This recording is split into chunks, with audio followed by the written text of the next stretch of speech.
Hello नमस्कार, welcome back to my channel.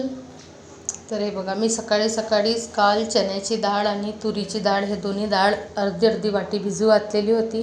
कारण आज माझा मेनू आहे जेवणामध्ये कढी गोळे.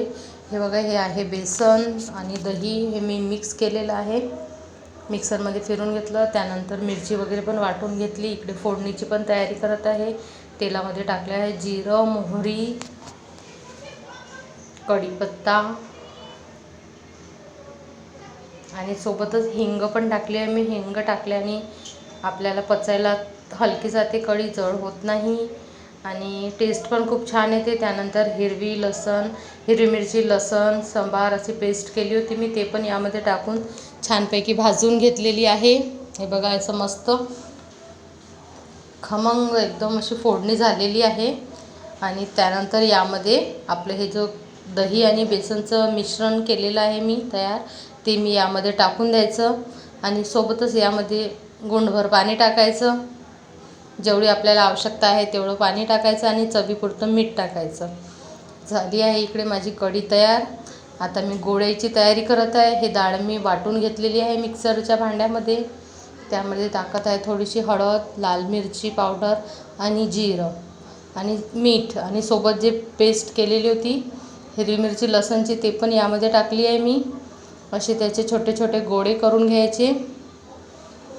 असे गोळे तयार करायचे छोटे छोटे. आणि कढी बघा, चांगली कढीला मस्तपैकी उकळी आलेली आहे आणि उकळत्या कढीमध्येच हे गोळे सोडायचे आहे आपल्याला. थंड कढीमध्ये नाही टाकायचे आहे. कढी एकदम चांगली पूर्णपैकी अशी उकळली पाहिजे, त्यात उकळ्या आल्या पाहिजे, तेव्हाच हे गोळे त्यामध्ये सोडून द्यायचे. हे बघा, कशी मी उकळत्या कढीमध्ये टाकले आहे आणि हे 15 मिनटं कमी पावरवर चांगली शिजू द्यायचे. गोळे पण शिजले की आपोआप कढी गोळे असे वर येऊन जातात. हे बघा, गोळे असे पूर्णपैकी असे वर येतात, मस्त सॉफ्ट होऊन जातात त्यामध्ये शिजून ते. हे बघा, इकडे अशी माझे कढी गोळे तयार झालेले आहे मस्तपैकी. त्यानंतर आम्ही सर्वांनी जेवण केलं आणि मस्त असे कढी गोळे झाले होते. हे बघा, मुलं पण जेवत आहे. ह्या इकडे देवांचं ताट आहे आणि इकडे हे मी कालचे मांडे होते उरलेले आणि हे कढी गोळे, असं आमचं जेवण. तुम्हाला कसा वाटला आमचा व्हिडिओ प्लीज कमेंट्स करून नक्की सांगा आणि आमच्या चॅनलला लाईक आणि सबस्क्राईब करा.